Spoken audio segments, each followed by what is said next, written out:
Olá pessoal, tudo bem com vocês? Aqui professor Ronaldo e no vídeo de hoje eu vou fazer um resumo sobre ciências políticas e teorias do Estado. Então, fiquem comigo esses minutinhos que a gente vai estudar isso um pouco melhor para vocês terem também um resumo sobre esse assunto tão importante. Quais são os elementos fundamentais do Estado? Os elementos fundamentais do Estado são o povo, que é um conjunto de pessoas que compartilham identidade e pertencimento nacional. Depois nós temos o território. No território nós temos o solo, o subsolo, as águas interiores, o mar territorial e o espaço aéreo subjacente. Então, aquele mar territorial, aquelas 200 milhas, isso é tudo é, território brasileiro, tá bom? Soberania. A soberania é o exercício do poder autônomo, ao qual podemos também chamar de governo. Então, o governo também é chamado de autonomia ou poder legal.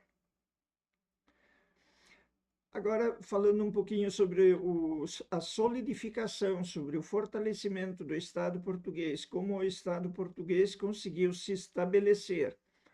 O fator determinante para a consolidação do Estado português foi a expulsão dos muçulmanos da Península Ibérica durante a Guerra da Reconquista.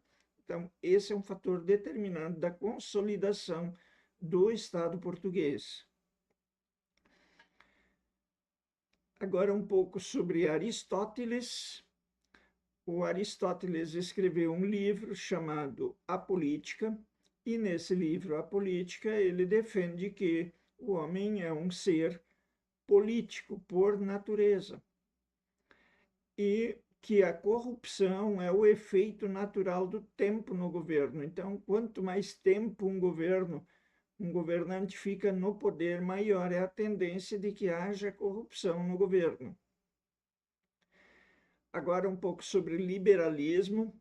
Essas questões são muito importantes, tá, pessoal? Porque elas costumam cair nas provas, em provas de OAB, na prova do ENAD. Sempre vocês vão precisar saber isso, tá? Então vamos discutir um pouco mais essas questões. Liberalismo. O que é o liberalismo? É uma teoria econômica e de organização social influenciada pelos contratualistas. Lembra dos contratualistas? Pois é, eles influenciaram o liberalismo. E eles apresentam os indivíduos, eles apresentam as pessoas como detentoras de direitos naturais, e esses direitos naturais não podem, de maneira alguma, ser violados. E daí nós temos também as formas de Estado. A forma de Estado unitária é aquele tipo de país, por exemplo, a Inglaterra. A Inglaterra é um tipo de Estado unitário. Existe uma única fonte de poder político, o qual abrange todo aquele território, todo o território daquela nação. Portugal também é um Estado nesse formato unitário. Tá? O Brasil e Estados Unidos não são estados unitários, eles são estados federalistas. Por que Estados Unidos e Brasil são federalistas? Porque há várias fontes de poder político em diferentes territórios. Por exemplo, Bahia tem um governador, Sergipe tem um governador, Santa Catarina tem um governador. Então, há várias fontes de poder político. Então, os estados, por isso que a gente chama isso de federação, porque o estado é federalista. Então, diversas fontes de poder trabalham ao mesmo tempo numa determinada direção. Então, e as formas de governo, quais são? As formas de governo são monarquia e presidencialismo. Na monarquia, o rei é o chefe de Estado e o primeiro-ministro é o chefe do governo. Então, na monarquia é simples entender. o rei é o chefe de Estado e o primeiro-ministro é o chefe de governo. Quando tiver um problema no governo, não se tira o rei ele fica sempre, ele fica até ele morrer, aí o direito ao trono é hereditário, tá, pessoal? Mas quando tiver um problema no governo, quem é destituído é o primeiro-ministro. Aí o parlamento se reúne, o parlamento daquele país se reúne e discute quem vai ser o novo primeiro-ministro, que vai ser alguém do parlamento, beleza? A república parlamentarista. A república parlamentarista é diferente da monarquia, porque o primeiro-ministro também na república parlamentarista é o chefe de governo, mas lá não tem rei. O presidente da república é o chefe de Estado. Então, o chefe de Estado cumpre seu mandato, mesmo que haja problemas no governo, mas quem é retirado do cargo é o primeiro-ministro. Por quê? Porque ele é o chefe do governo. Tá, pessoal? Então, essas são essas formas que eu queria falar para vocês. Também tem a república presidencialista. Já falei sobre república presidencialista, né? O presidente é o chefe de Estado e o chefe de governo. Tinha esquecido isso. Tem a república, ó, querem ver? Voltando só um pouco. Tem a república, tem a monarquia, certo? Na monarquia o rei é o chefe de Estado, na monarquia o primeiro-ministro é o chefe de governo. Na república parlamentarista, o primeiro-ministro é o chefe de governo. E o presidente da república é o chefe de Estado. Na república presidencialista é diferente. O presidente da república ele é, ao mesmo tempo, chefe de Estado e chefe de governo. Beleza, pessoal? Agora, falando um pouco sobre a Revolução Industrial. Queria pedir antes um favor para você. Compartilhe este vídeo com teus colegas, para eles também terem acesso a essas informações, tá bom? Deixa uma curtida, um comentário, se você puder, beleza? O que foi a Revolução Industrial?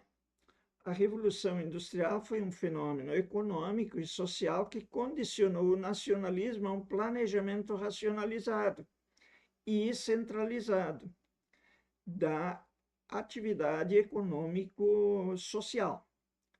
Então, essa é a parte sobre Revolução Industrial que precisamos saber por enquanto.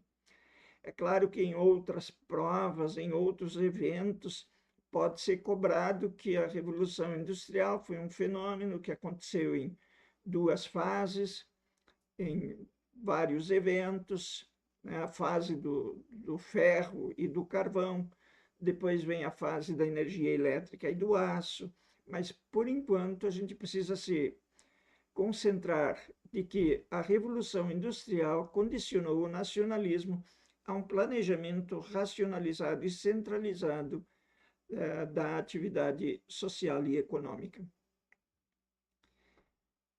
E a ideologia política do liberalismo. A ideologia política do liberalismo se concentra, primeiro, em separar o que é público e o que é privado. Depois, direito à propriedade privada. Terceiro, liberdade religiosa. Então, quando você vê alguém que defende esses três valores aqui, separação entre público e privado, direito à propriedade privada, liberdade religiosa, você está diante de uma pessoa que tem um pensamento liberal. Beleza, pessoal?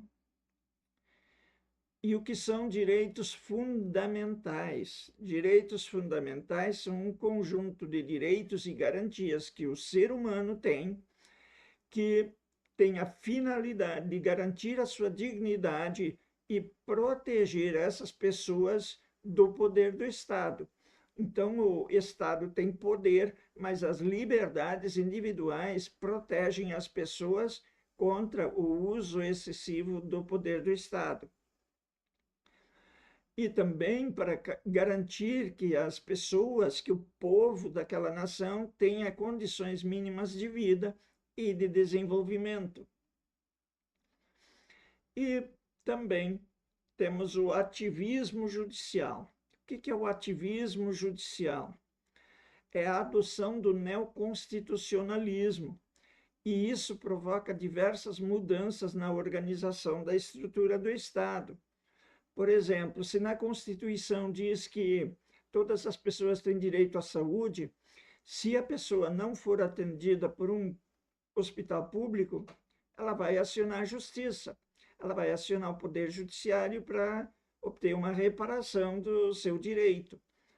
Então, o Poder Judiciário passa a ter um papel de maior proeminência, principalmente quando da implementação das políticas públicas. Então, era isso que eu queria tratar com vocês. Quem não é inscrito ainda no canal, já vai lá e se inscreve. Podem me seguir no Instagram e no Facebook também, que eu retorno também seguindo vocês. Tá bom, pessoal? Então, era basicamente isso que eu queria conversar. Quero deixar um grande abraço para todos vocês e nos vemos em breve, tá bom? Tchau, gente.